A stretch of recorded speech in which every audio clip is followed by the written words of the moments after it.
여러분, 성경에 나오는 위대한 인물들을 어떻게 생각하십니까? 나와는 전혀 다른 인물들이라고 생각하십니까?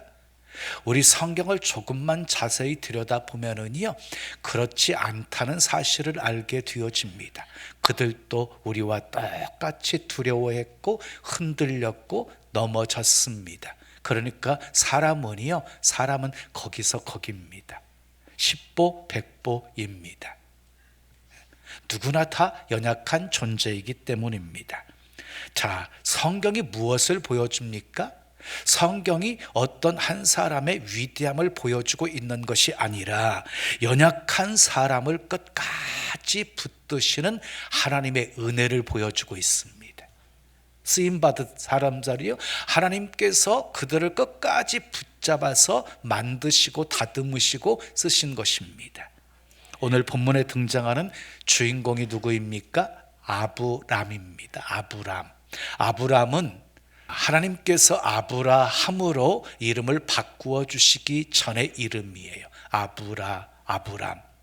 사레도 사라라고 이름을 바꾸어 주시기 전의 이름이에요. 창세기 12장 앞부분을 보면 하나님께서 이 아브람을 부르신 다음에 고향과 친척과 아비집을 떠나라. 내가 내게 지시할 땅으로 가라. 내가 내게 보여줄 땅으로 가라 하고 말씀하셨어요. 아브람은 하나님이 가라고 하니까 갔습니다. 떠나라고 하니까 떠났습니다. 하나님이 지시하는 땅, 하나님이 보여주신 땅은 어느 땅이었어요? 가나안 땅이었습니다. 그러면 가나안 땅에 들어서면서부터 그의 삶에 평탄한 삶이 주어졌습니까? 아닙니다. 하나님께서 인도하신 그 땅에 기근이 있었습니다. 기근이, 본문 10절 말씀 읽어요. 시작. 그 땅에 기근이 들었으므로 아브람이 애굽에 거류하려고 그리로 내려갔으니 이는 그 땅에 기근이 심하였음이라. 그래서 아브람이 하나님의 말씀대로 순종했으니까 만사 형통해야 되는 것 아닙니까? 그런데 순종해서 하나님이 가라고 한 그 땅에 갔는데 그 땅에 기근이 심하였습니다. 우리가 기억해야 할 것이 있습니다. 말씀대로 순종하면 살면 아무런 문제 없이 우리의 삶이 평탄할 것이라고 생각하지 마십시오. 오히려 말씀대로 순종하고 살면 살수록 어려움이 찾아올 수도 있고 핍박이 찾아올 수도 있어요. 다니엘의 삶이 그랬어요. 사드락 메삭 아벳느고의 삶이 그랬어요. 말씀대로 살려고 하다 보니까 사자굴에 던져 넣어지게 되었고 풀무불 속에 던져 넣어지게 되어진 것이잖아요. 여러분, 말씀대로 순종하고 살려고 하면 할수록 사탄의 더 거센 저항과 반대가 있을 수 있다는 사실을 기억하십시오. 이처럼 순종의 삶에도 어려움은 있습니다. 그러나 기억하십시오. 하나님은 합력해서 선을 이루어 주시는 분이십니다. 순종의 삶에 어려움을 허락하시는 것은 더 복되게 하시기 위함이십니다. 믿음은 고난을 겪을 때 순수해지고요, 역경을 경험하면서 강해지고 성장하는 것입니다. 출애굽한 이스라엘 백성들을 보십시오. 하나님이 그들을 홍해길로 인도하셨습니다. 분명히 하나님이 인도하셨습니다. 그런데 그들의 앞에 더 큰 문제가 기다리고 있었습니다. 애국 군대가 변심하여 다시 추격하고 있었고 앞에는 홍해가 가로막고 있었습니다. 이러지도 저러지도 못할 상황에 처했습니다. 누가 그런 상황을 만드셨습니까? 하나님이 만드셨습니다. 바로의 마음을 완악하게 하셔서 추격하게 만드셨고 홍해길로 인도하신 분도 하나님이셨습니다. 그러면 왜 그런 상황을 만드셨습니까? 하나님께서 애굽 군사들은 홍해에서 다 수장시키시려고 인도하신 것이고 이스라엘 백성들에게는 하나님의 큰 영광을 보여주시기 위함이셨습니다. 여러분 기억하십시오. 빠른 길이 좋은 길이 아닙니다. 넓은 길이 좋은 길이 아닙니다. 하나님께 인도받는 길이 가장 좋은 길입니다. 말씀 따라 순종하는 길이 가장 복된 길입니다. 아멘. 그런데 아브라함은요, 가나안 땅에 기근이 생기게 되어지자 예굽으로 내려갔어요. 예굽으로. 본문 10절 말씀 읽어요. 아브라함이 예굽에 거류하려고 그리로 내려갔으니 그랬어요. 여기 내려갔다라는 말을 주목해서 보셔야 돼요. 당시 예굽은 문명의 중심지였어요. 문명의 중심지. 그러니까 예굽으로 내려갔다는 표현보다도 올라갔다라고 하는 표현이 더 어울리는 것이에요. 그런데 굳이 왜 내려갔다는 표현을 쓰고 있는 것일까요? 인간적으로만 생각한다고 한다면 예굽은 너무너무 좋은 땅이었어요. 수원지가 많았기 때문에 농사도 잘 되었고 그리고 목축도 잘 되었던 땅이었어요. 그런데 영적으로 보게 되어지면 예굽 땅은 나쁜 땅이었어요. 하나님을 거역하는 우상의 사술이 있었고 그리고 죄악이 관영했던 그런 도시였거든요. 그러니까 예굽으로 내려갔다는 것은 하나님과 멀어졌다고 하는 의미이기 때문에 내려갔다라고 하는 지금 표현을 쓰고 있는 것이에요. 아브라함의 문제는요, 기근이 아니었어요. 하나님과 멀어진 것이 문제였어요. 하나님과 멀어진 것이. 여러분, 신앙은요 항상 현재가 중요한 거예요. 현재가. 어제는 좋았을지라도 오늘은 흔들릴 수 있는 것이에요. 신앙은요 마치 자전거 타는 것과 같아요. 계속해서 페달을 밟아줘야 앞으로 나아갈 수 있는 거예요. 멈추면 넘어지게 되어지는 것이에요. 여러분 기억하십시오. 기근은 실패의 증거가 아닙니다. 기근은 선택의 순간입니다. 문제는 기근이 왔느냐가 아닙니다. 기근 앞에서 어디로 가느냐, 어떻게 사느냐가 중요한 것입니다. 오늘은 순종의 삶에 어려움이 찾아올 때 어떻게 사는 것이 지혜이고 복인지 아브라함을 통해서 배워보려고 합니다. 첫 번째 따라하겠습니다. 말씀 떠나면 문제는 더 커진다. 자, 아브라함이 말씀에 순종해서 가나안 땅에 왔잖아요. 본토 친척 아비집을 떠나서 지금 가나안 땅에 와서 살게 되었어요. 그런데 가나안 땅에 와서 살면서 제일 처음에 찾아온 시험이 무엇이었어요? 기근이었어요. 기근. 그때 아브라함은요 예굽으로 내려갑니다. 기도했다는 말이 없습니다. 기도해야 할 때 기도하지 않은 것입니다. 여기에 중대한 문제가 있습니다. 하나님이 아브라함에게 예굽으로 내려가라고 말씀하신 적이 없었어요. 예굽으로 내려가라 했으면은 순종하고 내려가면 되는 거였죠. 근데 예굽으로 내려가라는 말씀이 없었어요. 여러분, 믿음은 뭐예요? 믿음은 말씀 따라 사는 거예요. 아멘. 말씀 따라 가는 것이 믿음이에요. 이해가 되지 않아도 기근이 있어도 말씀 따라 가는 것이 믿음이거든요. 여러분, 고난 때문에 편한 곳으로 가지 마십시오. 고난 때문에 보기 좋은 곳으로만 가지 마십시오. 그곳은 대부분 소돔과 고모라입니다. 아브라함은 예굽으로 내려가서 당장 먹는 문제는 해결할 수 있었어요. 당장 먹는 문제는 해결할 수 있었는데 더 큰 문제가 기다리고 있었어요. 무슨 일이 생겼어요? 당시 중근동 지방에 나쁜 이 풍습이 있었는데요, 남편을 죽이고 아내를 빼앗는 일이 흔히 있었어요. 예굽에 내려가서 아브라함이 먹는 문제는 해결되었는데 이제 맞아 죽을 상황이 되었어요. 아내를 빼앗길 상황이 되었어요. 문제 해결하려고 말씀 떠났다가 더 큰 문제를 만나게 되어진 거예요. 본문 11절에서 13절까지 말씀 읽으시자. 그가 예굽에 가까이 이르렀을 때에 그의 아내 사라에게 말하되 내가 알기에 그대는 아리따운 여인이라 예굽 사람이 그대를 볼 때에 이르기를 이는 그의 아내라 하여 나는 죽이고 그대는 살리리니 원하건대 그대는 나의 누이라 하라. 그러면 내가 그대로 말미암아 안전하고 내 목숨이 그대로 말미암아 보존되리라 하니라. 아브라함이 지금 머리를 쓰고 있어요. 거짓말을 하게 해요. 아내를 누이라고, 누이라고 거짓말하게 해요. 그런데 보세요. 어떻게 되었어요?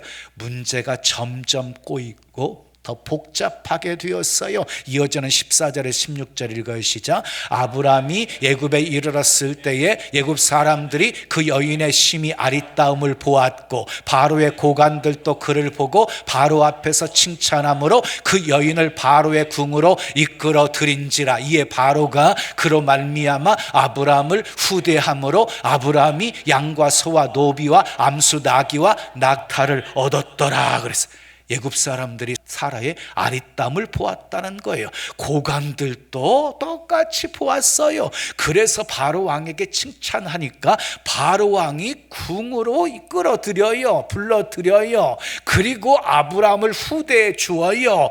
소와 양과 노비와 나귀와 낙타를 주어요. 아브라함에게. 이제 영락없이 아내를 바로에게 빼앗길 상황이 되어져 버리고 말았어요. 사랑하는 여러분, 말씀 떠나면 문제는 더 커집니다. 아버지 집을 떠났던 둘째 아들을 보십시오. 고집 부려서 자기 분깃 받아가지고 먼 타국에 가서 허랑방탕하게 살다가 모두 다 탕진해버리고 돼지 쥐염 열매도 먹지 못하는 돼지보다 못한 신세가 되었을 때 그때서야 아버지 집을 생각하게 되어지지요. 맞아 죽을지라도 내가 아버지 집으로 가겠다 결단해요. 품꾼의 하나로 써달라는 심정으로 아버지 집으로 돌아와요. 이것이 대안이었어요. 사랑하는 여러분, 말씀 떠나서 피봤으면 다시 말씀으로 돌아와야 살 길이 열립니다. 아멘. 두 번째 따라하세요. 힘들어도 약속 붙들면 복이 있다. 하나님은 왜 우리에게 기근을 주실까요? 왜 우리에게 어려움을 주실까요?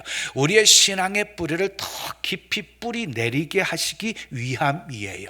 여러분, 나무의 뿌리가 더 깊이 내리게 하는 방법은 무엇이 있을까요? 세찬 바람밖에는 없어요. 세찬 바람이 불어오게 되어지면 나무의 뿌리는 더 깊어지고 깊어지고 깊어지게 되어지는 거예요. 우리의 신앙도 시험을 통과할 때마다 뿌리가 자라고 역경을 통과할 때마다 뿌리가 자라게 되어지는 것이에요. 그래서 주님은 우리에게 약속과 동시에 기근도 주시는 것이에요.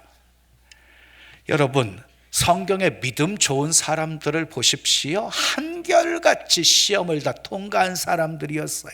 시련 없이 쓰임받은 사람은 한 사람도 없어요. 그래서 야고보서 1장 2절은 이렇게 말씀하고 있어요. 내 형제들아, 너희가 여러 가지 시험을 만나거든 온전히 기쁘게 여기라. 왜 시험을 만나도 기쁘게 여기래요? 그 이유가 그 다음 구절에 소개되어 있어요. 이는 너희로 온전하고 구비하여 조금도 부족함이 없게 하려 함이니라. 하나님께서는 시험이라는 것을 통해서 우리의 믿음을요 더 온전하고 구비해서 조금도 부족함이 없게 만드시는 것이래요.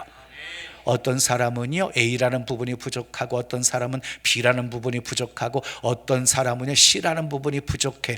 누구에게나 부족한 부분이 다 있어요. 그런데요 시련을 통과하면서 부족함이 채워지는 거예요.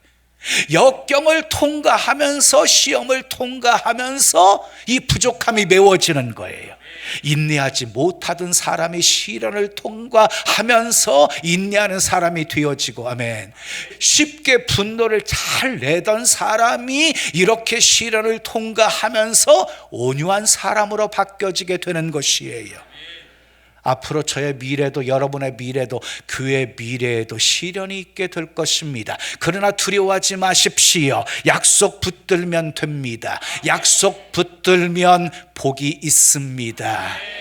아브라함은 어디를 가든지요 제단을 쌓는 예배 중심의 삶을 살았어요. 예배 중심의 삶을 가는 곳마다 예배 제단을 쌓았거든요. 근데 애굽으로 내려가고 있는 아브라함의 모습을 보면은요 제단을 쌓았다는 것이 없어요. 전혀. 그러니까 여러분, 내려가는 사람에게 공통적인 특징이 있는데요 제단이 무너져 버린다는 거예요. 예배를 소홀히 여기게 되어진다는 것이에요. 여러분들의 예배의 모습은 어떻습니까? 예배 출석 잘하고 계십니까? 돈 때문에 먹고 사는 문제 때문에 지금 예굽으로 내려가고 있지는 않습니까? 예배를 소홀히 여기고 있지는 않으십니까? 어떤 어려움이 있어도 예굽으로 내려가시면 안 됩니다. 아멘. 예배를 소홀히 여기면 안 됩니다.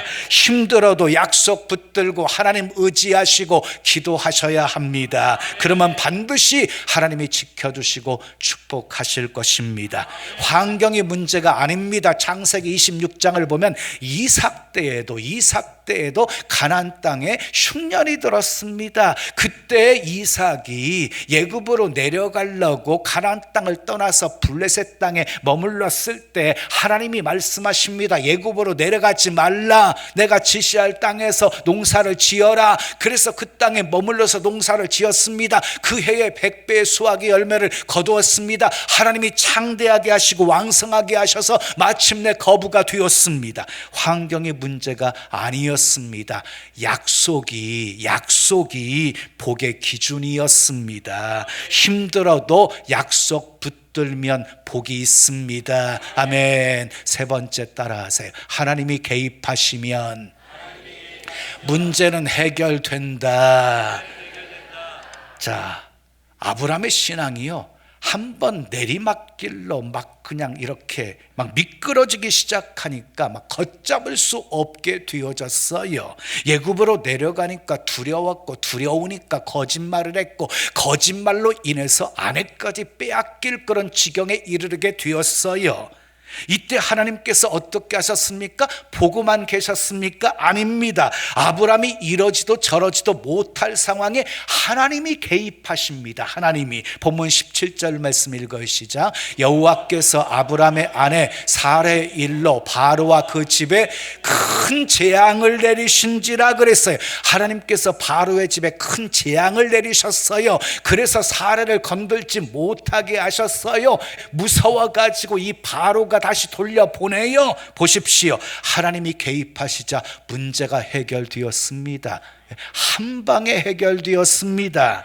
하나님이 개입하신 이유는요, 딱 한 가지였어요. 한 가지. 17절 말씀 다시 읽어요. 시작. 여호와께서 아브라함의 아내 사라의 일로 그랬어요. 사라의 일로 개입하셨다는 것이에요. 아브라함이 잘나서가 아니었어요. 사라의 후손을 통해서 메시아가 나와야 했기 때문이었어요. 여러분, 우리가 잘나서 하나님이 우리를 지켜주시고 보호해 주시는 것 아니에요. 하나님이 우리를 사랑하시기 때문에 지키시고 보호하시는 거예요. 우리 통해 영광 받으실 계획을 세우셨기 때문에 지키시고 보호하시는 것이에요. 이것이 은혜이고 조건 없는 사랑이에요. 하나님이 여러분들의 인생에도 개입해 주시기를 축복합니다. 더 이상 갈 곳이 없을 때 길이 되어주시고, 소망이 없을 때 희망이 되어주시고, 깊은 웅덩이와 수렁에서 건져주시기를 축복합니다. 기도가 무엇입니까? 하나님의 개입을 구하는 거예요. 공부에 개입해 주시옵소서. 사업에 개입해 주시옵소서. 목회에 개입해 주시옵소서. 내 자녀의 삶에 개입해 주시옵소서. 내가 하는 모든 일에 개입해 주시옵소서. 하나님이 개입해 주시기를 구하는 것이 기도예요. 하나님이 여러분들의 인생에 개입해 주셔서 힘들게 하는 여러 가지 문제 한 방에 다 해결되어지기를 예수님의 이름으로 축원합니다. 마지막 네 번째 따라요. 깨달았으면 다시 순종해야 합니다. 실패를 경험한 아브라함은 무엇을 깨달았습니까? 약속의 땅을 떠나는 것이 얼마나 위험한 일인지, 하나님을 떠나는 것이 얼마나 위험한 일인지를 깨달았습니다. 그래서 다시는 아브라함의 삶에 약속의 땅을 떠나지 않습니다. 실패를 통해서 배웠기 때문입니다. 여러분, 나오미의 가정을 보세요. 베들레헴, 약속의 땅, 흉년이 들었어요. 기근이 생겼어요.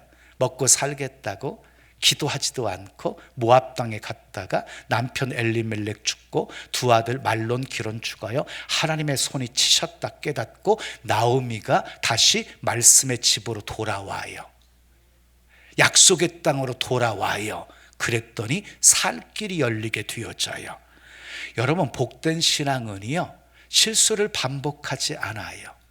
실수를 통해서, 실패를 통해서 더 깊은 순종의 자리로 나아가요. 아멘. 우리의 믿음도 이렇게 자라야 합니다. 똑같은 실수 반복하시면 안 됩니다. 여러분, 인생 지혜롭게 사십시오. 성경은 실험용 교재가 아니에요. 성경에 불순종하다가 망했던 사람들의 이야기를 보면서 배우라고. 그런 실수를 번복하지 말라고 가르쳐주는 책이에요. 그런데 어리석은 사람은요, 내가 말씀을 떠나면 진짜 혼내실까? 혼내지 않으실까? 시험해 보려고 하는 사람이 있어요. 시험하다가 망하지 마시고 순종하면 얼마나 복이 있을까를 시험해 보십시오. 아브라함이 창세기 12장의 사건을 통해서 명확하게 깨달은 것은요, 하나님과 멀어지는 것이, 약속의 땅을 떠나는 것이 얼마나 위험한 일인지를 깨달아 알게 되었어요. 다 같이 따라 하십시오. 말씀 떠나면 문제는 더 커진다. 힘들어도 약속 붙들면 복이 있다. 하나님이 개입하시면 문제는 해결된다. 깨달았으면 다시 순종해야 한다.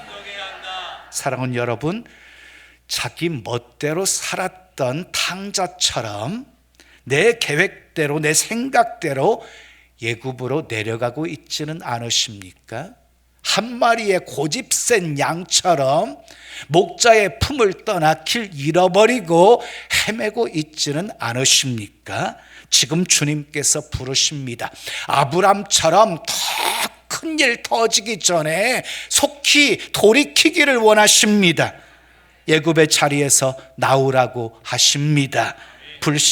불신앙의 자리, 두려움의 자리, 거짓의 자리, 남에게 피해를 입히는 자리, 그리고 제단을 멀리하는 불순종의 자리에서 나오십시오.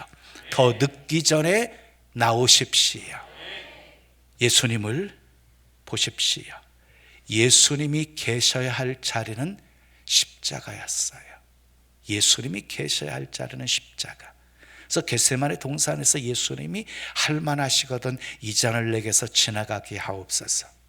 그 십자가가 얼마나 큰 고통인 줄 아셨기에 피하고 싶었던 거예요. 여러 번 기도하셨어요. 그런데 예수님의 마지막 기도는요, 내 뜻대로 마옵시고 아버지의 뜻대로 하옵소서. 그래서 예수님은요, 십자가에서 마지막 순간을 보내셨어요. 만약에 아브라함이 가나안 땅을 떠나서 애굽으로 피한 것처럼 예수님이 십자가를 피하셨다면 우리의 구원은 물거품이 되어져 버렸을 것이에요. 사랑하는 여러분, 아브라함은 아무리 기근 때문에 힘들고 어려웠어도 약속의 땅에 머물러 있어야 했어요. 하나님은 살아계십니다. 우리 형편을 다 알고 계십니다. 기근 속에서도 약속의 땅에 머무는 사람 하나님이 반드시 책임져 주실 것을 믿습니다. 들에 피었다 치는 꽃도 공중에 나는 새도 하나님이 먹히시고 입히시는데 하물며 너희일까 보냐, 무슨 말이에요? 하나님이 책임져 주신다는 것이에요. 그러므로 기근이 와도 애굽으로 내려가지 마십시오. 약속의 땅에 머물러 계십시오. 약속의 말씀을 붙드십시오. 하나님이 개입해 주시기를 기도하십시오. 그래서 아브람 같은 시행착오 겪지 마시고 순종의 삶에도 어려움은 있지만 끝까지 순종의 길 걸어가시기를 예수님의 이름으로 축원합니다. 축원합니다.